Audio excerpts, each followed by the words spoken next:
Rich dad poor dad, page 67 to 76।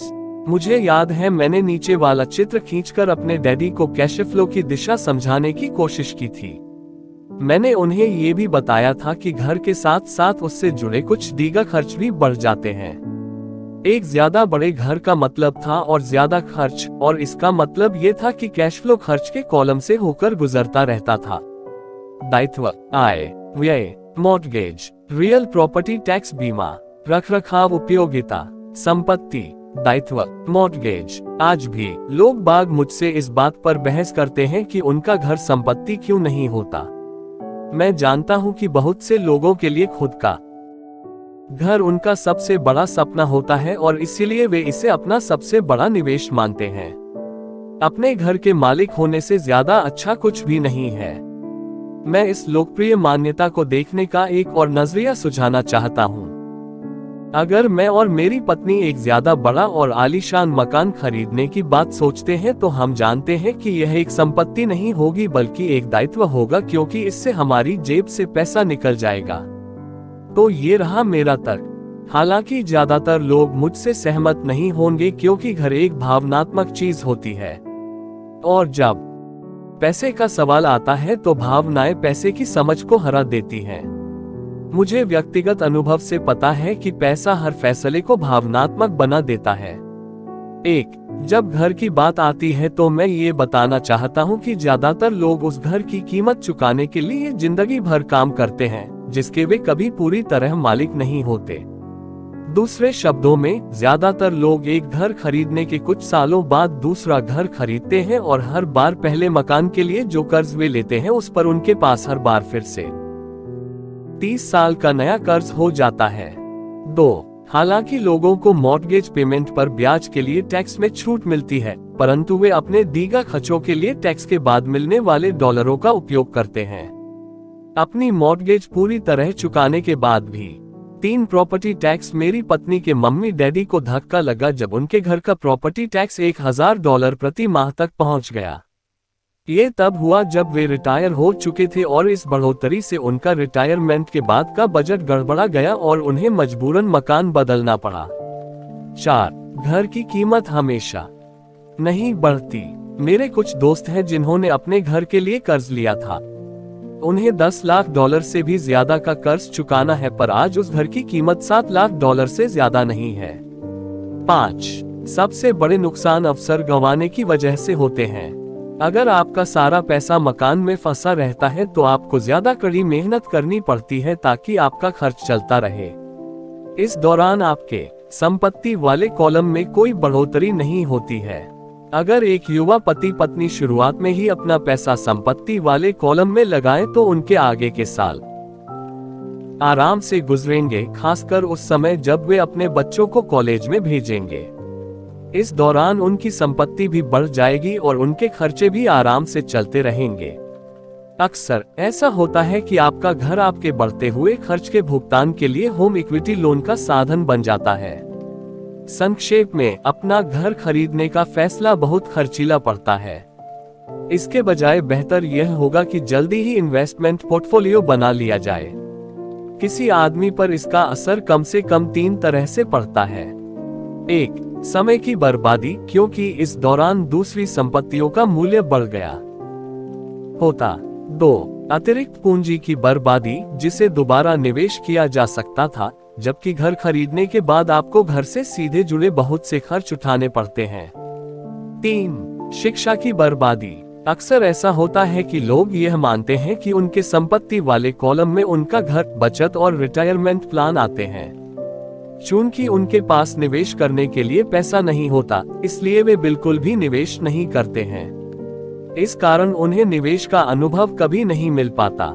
ज्यादातर लोग कभी एक समझदार निवेशक नहीं बन पाते, और सबसे बढ़िया निवेश सामान्य तौर पर सबसे पहले समझदार निवेशकों को बेचे जाते हैं, जो बाद में उन्हें सुरक्षित खेलने वाले लोगों को बेचते हैं। मेरे पढ़े लिखे डैडा का फाइनेंशियल स्टेटमेंट चूहा दौड़ में फंसे व्यक्ति का सबसे अच्छा उदाहरण है। उनके खर्च हमेशा उनकी आमदनी से ज्यादा होते थे, इसलिए उन्हें संपत्ति में निवेश करने का मौका ही नहीं मिलता था। इसका नतीजा ये होता था कि उनके दायित्व जैसे मॉर्गेज और क्रेडिट कार्ड के कर्ज उनकी संपत्ति से कहीं ज्यादा होते थे। अगला चित्र 1000 शब्दों की तरह एक कहानी बताता है। पढ़े लिखे डैडी का फाइनेंशियल स्टेटमेंट, आय, व्यय, संपत्ति, दायित्व। दूसरी तरफ मेरे अमीर डैडी का फाइनेंशियल स्टेटमेंट ये दिखाता है कि वे जी जान लगाकर निवेश कर रहे थे और उन्होंने अपने दायित्वों को कम से कम रखा था। अमीर डैडी का फाइनेंशियल स्टेटमेंट, आय, व्यय, संपत्ति, दायित्व। मेरे अमीर डैडी के फाइनेंशियल स्टेटमेंट से ये भी पता चलता है कि अमीर लोग और ज्यादा अमीर क्यों बनते हैं। संपत्ति वाले कॉलम से इतनी ज्यादा आमदनी होती है कि खर्च आराम से चल जाता है और कुछ पैसा बच भी जाता है। इस बचे हुए पैसे को एक बार फिर से संपत्ति वाले कॉलम में दोबारा निवेश कर दिया जाता है। संपत्ति वाला कॉलम बढ़ता रहता है और इससे होने वाली आमदनी भी बढ़ती रहती है। नतीजा ये होता है, अमीर लोग और ज्यादा अमीर होते जाते हैं। अमीर लोग और ज्यादा अमीर क्यों होते जाते हैं? आय, व्यय, संपत्ति, दायित्व। मध्य वर्ग के लोग हमेशा पैसे की तंगी से जूझते रहते हैं। उनकी मूल आमदनी तनख्वाह से होती है और जैसे जैसे उनकी तनख्वाह बढ़ती है, उनके टैक्स भी बढ़ते जाते हैं। इसके साथ ही आमदनी बढ़ने पर उनके खर्च भी बढ़ जाते हैं, इसीलिए इसे चूहा दौड़ कहा गया है। ये लोग मानते हैं कि उनका घर उनकी मूल संपत्ति है और इसीलिए वे आमदनी दिलाने वाली संपत्ति में निवेश नहीं करते। मध्य वर्ग को पैसे की तंगी क्यों होती है? आय, व्यय, संपत्ति, दायित्व। आज की कर्जदार सोसाइटी दो बातें मानती है। पहली यह कि खुद का घर एक निवेश होता है और दूसरी यह कि तनख्वाह बढ़ने पर खर्च भी बढ़ना चाहिए या एक ज्यादा बड़ा घर खरीद लेना चाहिए। बढ़ते हुए खर्च के कारण परिवार ज्यादा कर्ज में फंस जाते हैं और उन्हें पैसे की और ज्यादा तंगी का सामना करना पड़ता है। हालांकि वे अपनी नौकरियों में लगातार तरक्की कर रहे हैं और उनकी तनख्वाह लगातार बढ़ती जा रही है। इसे हाई रिस्क लिविंग या बहुत जोखिम भरी जीवन शैली कहा जाता है और इसका कारण यह है कि ऐसे लोगों में पैसे की समझ नहीं होती। 1990 के दशक में नौकरियों में भारी कटौती से यह बात पता चली कि मध्य वर्ग पैसे के मामले में कितना असुरक्षित है। अचानक कंपनी पेंशन प्लान की जगह पर 401 के प्लान आ गए हैं। सोशल सिक्योरिटी निश्चित रूप से संकट में है और इसे रिटायरमेंट का सहारा नहीं बनाया जा सकता। मध्य वर्ग में घबराहट का माहौल पैदा हो गया है। आज एक अच्छी बात यह है कि ज्यादातर लोग यह बातें समझते हैं और इसलिए उन्होंने म्यूचुअल फंड खरीदना शुरू कर दिया है। निवेश में हुई बढ़ोतरी के कारण ही हमने स्टॉक मार्केट में इतनी तेजी देखी है। आज मध्य वर्ग की बढ़ती मांग को पूरा करने के लिए नए नए म्यूचुअल फंड बनते जा रहे हैं। म्यूचुअल फंड इसलिए लोकप्रिय हैं क्योंकि वे सुरक्षा के प्रतीक हैं। औसत म्यूचुअल फंड खरीदने वाले आदमी नौकरी में, टैक्स और मॉर्गेज चुकाने में, अपने बच्चों की कॉलेज की फीस के लिए पैसे बचाने में और अपने क्रेडिट कार्ड का हिसाब साफ करने में बहुत ज्यादा व्यस्त हैं। उनके पास इतना समय नहीं है कि वे निवेश करने की कला सीख सकें, इसलिए वे म्यूचुअल फंड के मैनेजर की काबिलियत पर भरोसा करते हैं। साथ ही चूंकि म्यूचुअल फंड कई तरह के निवेश करता है, इसलिए उन्हें ऐसा लगता है कि उनका पैसा ज्यादा सुरक्षित है क्योंकि यह कई टुकड़ों में बढ़ गया है या डाइवर्सिफाइड हो गया है। पढ़े लिखे मध्य वर्ग का ये समूह म्यूचुअल फंड ब्रोकर्स और फाइनेंशियल प्लानर्स के डाइवर्सिफाइड सिद्धांत को सही मानता है। सुरक्षित रहो, जोखिम से बचो। असली त्रासदी यह है कि पैसे की समझ न होने के कारण औसत मध्य वर्गीय लोग खतरों का सामना करते हैं। उनके सुरक्षित खेलने का असल कारण ये होता है कि उनके पास पैसे की तंगी होती है। उनकी बैलेंस शीट में बैलेंस नहीं होता। उनका संपत्ति वाला कॉलम तो खाली रहता है जहां से आमदनी आती है, जबकि उनके दायित्वों वाला कॉलम पूरा भरा रहता है। सामान्य तौर पर उनकी आमदनी का इकलौता साधन उनका वेतन होता है। उनका जीवनयापन पूरी तरह से उनके बॉस पर निर्भर होता है और जब सचमुच जिंदगी में एक बार आने वाला मौका आता है तो ये लोग उस मौके का फायदा नहीं उठा पाते। चूंकि वे इतनी कड़ी मेहनत कर रहे हैं, इसलिए वे सुरक्षित खेल खेलते हैं, सबसे ज्यादा टैक्स चुकाते हैं और कर्ज के बोझ से दबे रहते हैं। जैसा मैंने इस खंड के शुरू में कहा था, सबसे महत्वपूर्ण नियम यह है कि संपत्ति और दायित्व के बीच के अंतर को पहचाना जाए। एक बार आप इनमें फर्क समझ लें, इसके बाद आप आमदनी देने वाली संपत्ति खरीदने की लगातार कोशिश करते रहें। यह अमीर बनने की राह पर चलने का सबसे बढ़िया तरीका है। इसे करते रहें और आपका संपत्ति वाला कॉलम बढ़ता रहेगा। अपने दायित्व और खर्च को कम करने की कोशिश भी करते रहें। इससे पैसा आपके संपत्ति वाले कॉलम में आता रहेगा। जल्द ही आपका संपत्ति वाला कॉलम इतना ज्यादा मजबूत हो जाएगा कि आप और ज्यादा जोखिम वाले निवेश कर सकेंगे। ऐसे निवेश जिनमें 100% से अनंत तक फायदा हो सकता है। ऐसे निवेश जिनमें $5,000 की रकम जल्दी ही $10 लाख या इससे ज्यादा हो जाती है। ऐसे निवेश जिन्हें मध्य वर्ग बहुत जोखिम भरा मानता है। निवेश जोखिम भरा नहीं है, यह उस व्यक्ति की पैसे की नासमझी है, वित्तीय निरक्षरता है जो उसे बहुत जोखिम भरा बना देती है। अगर आप वही करते हैं जो सभी लोग करते हैं, तो आपको यह चित्र मिलेगा। आय, मालिक के लिए काम, व्यय, सरकार के लिए काम, संपत्ति, दायित्व, बैंक के लिए काम। एक कर्मचारी होने के नाते जो घर का मालिक भी है, आपकी नौकरी का पैटर्न सामान्यतः ये होता है। 1. आप किसी के लिए काम करते हैं। तनख्वाह पर काम करने वाले ज्यादातर लोग मालिक को या शेयर होल्डर्स को ज्यादा अमीर बना रहे हैं। आपकी कोशिशों, मेहनत और सफलता से दरअसल आपका मालिक सफल होता है और उसके रिटायरमेंट में मदद मिलती है। 2. आप सरकार के लिए काम करते हैं। आप इसे देख पाएं, इसके पहले ही सरकार आपकी तनख्वाह में से अपना हिस्सा ले लेती है। ज्यादा कड़ी मेहनत करके आप सरकार को देने वाले टैक्स में बढ़ोतरी करते हैं। ज्यादातर लोग जनवरी से मई तक सिर्फ सरकार के लिए काम करते हैं। 3.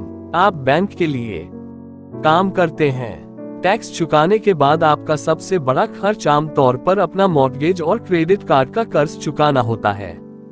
अगर आप सिर्फ ज्यादा कड़ी मेहनत से काम करते जाएं, तो समस्या यह है कि तीनों ही मामलों में आपकी ज्यादा मेहनत से किसी और को ज्यादा फायदा मिलता है। आपको ये सीखना चाहिए कि आपकी ज्यादा मेहनत से किस तरह आपको और आपके परिवार को सीधा फायदा मिल सकता है। अगर आप ये फैसला कर भी ले कि आप अपने काम से काम रखेंगे, फिर भी आपको यह नहीं पता होता कि आपके लक्ष्यों को किस तरह से निर्धारित किया जाए। ज्यादातर लोग अपने प्रोफेशन को बनाए रखना चाहते हैं और अपनी तनख्वाह के सहारे ही संपत्ति बनाना चाहते हैं। जब उनकी संपत्ति बढ़ती है, तो वे किस तरह अपनी सफलता का आकलन करते हैं। कब कोई आदमी यह महसूस करता है कि वह अमीर है, कि उसके पास दौलत है। संपत्ति और दायित्व की मेरी अपनी परिभाषाओं की ही तरह दौलत के बारे में भी मेरी अपनी परिभाषा है। दरअसल मैंने इसे बकमिस्टर फुलर नामक व्यक्ति से सीखा है। कुछ लोग उसे नीमह क्रीम कहते हैं और कई लोग उसे एक जीता जागता जीनियस कहते हैं। सालों पहले सभी वास्तुविद इसलिए हैरान हो गए थे क्योंकि 1961 में उसने जियोडेसिक डोम के पेटेंट के लिए आवेदन किया था, और उस आवेदन में फुलर ने दौलत के बारे में भी कुछ कहा था। पहले तो उसका ठीक मतलब समझ में नहीं आया था, परंतु उसे कई बार पढ़ने के बाद इसका मतलब समझ में आने लगा। दौलत किसी आदमी की वह योग्यता है जिसके सहारे वह आगे आने वाले इतने दिनों तक जिंदा रह सकता है। यानी अगर मैं आज काम करना बंद कर दूं तो मैं कितने समय तक जिंदा रह सकता हूं। ये नेटवर्थ की तरह नहीं है जो आपकी संपत्ति और दायित्व के बीच का अंतर है। हर व्यक्ति को लगता है कि उसके पास जो सामान है वो बहुत कीमती है, परंतु इस परिभाषा से सचमुच सही आकलन किया जा सकता है। मैं अब आकलन कर सकता हूं और सचमुच जानता हूं कि आर्थिक रूप से आजाद होने के मेरे लक्ष्य के संदर्भ में मैंने कितनी तरक्की कर ली है। हालांकि नेटवर्थ में ऐसी चीजें भी आ जाती हैं जिनसे पैसा नहीं आता, जैसे वह वस्तु जो आपके गैराज में खड़ी है।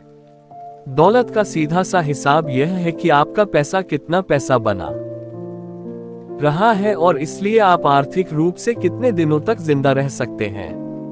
दौलत दरअसल संपत्ति के कॉलम की कैश फ्लो के दायित्व वाले कॉलम के साथ तुलना है। एक उदाहरण लें, ये कहें कि मेरे पास हर महीने में संपत्ति वाले कॉलम से $1,000 का कैश फ्लो है।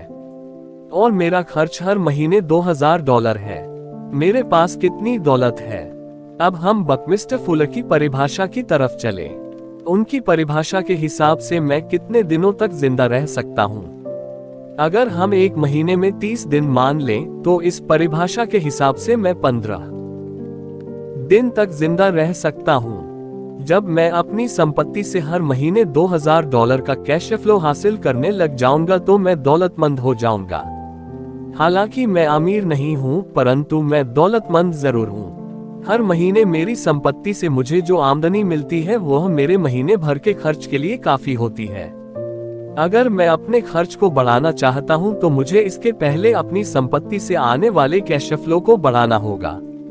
ये ध्यान रखें कि इस बिंदु पर मैं अपनी तनख्वाह पर बिल्कुल भी निर्भर नहीं हूँ। मैंने संपत्ति वाले कॉलम को भरने में जी तोड़ कोशिश की थी और मैं इसमें सफल भी हुआ था, जिसके कारण आज मैं आर्थिक रूप से आजाद हो गया हूँ।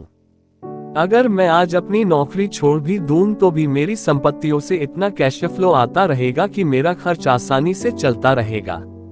मेरा अगला लक्ष्य ये होगा कि मेरी संपत्तियों से आने वाले अतिरिक्त कैश फ्लो को फिर से संपत्ति वाले कॉलम में निवेश कर दिया जाए।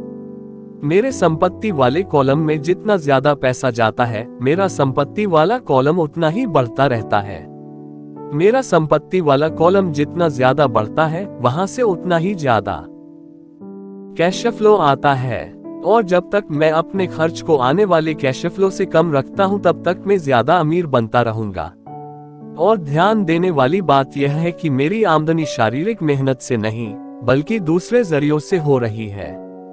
जब तक पुनर्निवेश की यह प्रक्रिया चलती रहती है, मैं अमीर बनने की राह पर तेजी से चलता रहूंगा। अमीरी की असली परिभाषा देखने वाले की निगाह में होती है। आप कभी अत्यधिक अमीर नहीं हो सकते। इस आसान सबक को याद रखें। अमीर संपत्ति खरीदते हैं, गरीब केवल खर्च करते हैं। मध्य वर्ग दायित्व खरीदता है, परंतु ये सोचता है कि वह संपत्ति खरीद रहा है। तो किस तरह मैंने अपने काम से काम रखा? इस सवाल का जवाब क्या है?